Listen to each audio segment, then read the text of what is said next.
هل أتى على الإنسان حين من الدهر لم يكن شيئا مذكورا إنا خلقنا الإنسان من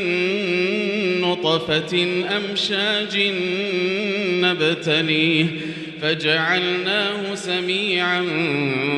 بصيرا إنا هديناه السبيل إما شاكرا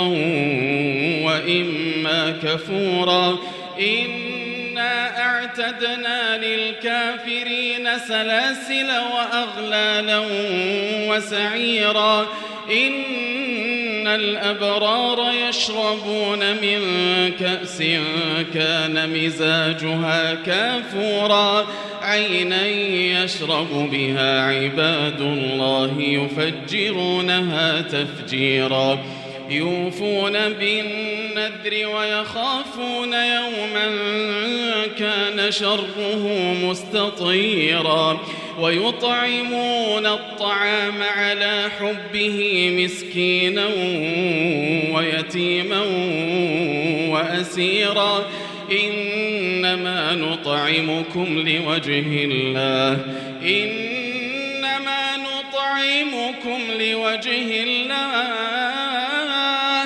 لا نريد منكم جزاء ولا شكورا إنا نخاف من ربنا يوما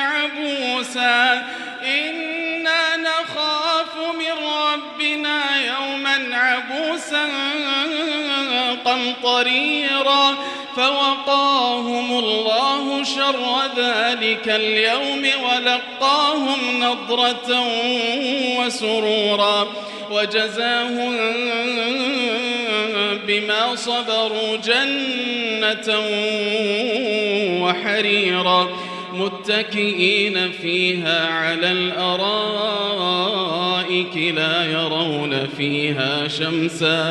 لا يرون فيها شمسا ولا زمهريرا ودانية عليهم ظلالها وذللت قطوفها تذليلا ويطاف عليهم بآنية من فضة وأكواب كانت قوارير من فضة قدروها تقديرا ويسقون فيها كأسا كان مزاجها زنجبيلا عينا فيها تسمى سلسبيلا ويطوف عليهم ولدان مخلدون إذا رأيتهم حسبتهم لؤلؤا منثورا وإذا رأيت ثم رأيت نعيما وملكا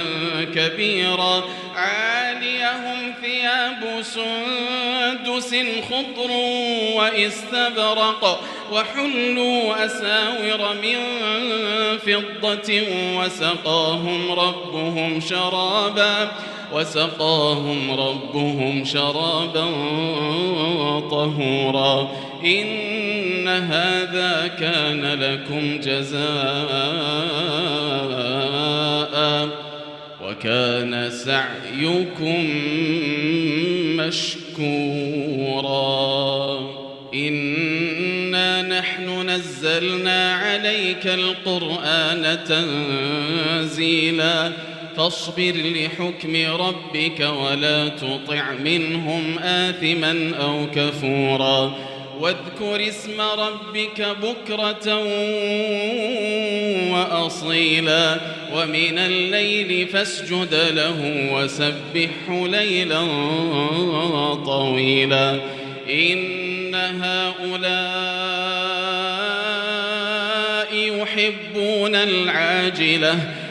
يحبون العاجلة ويذرون وراءهم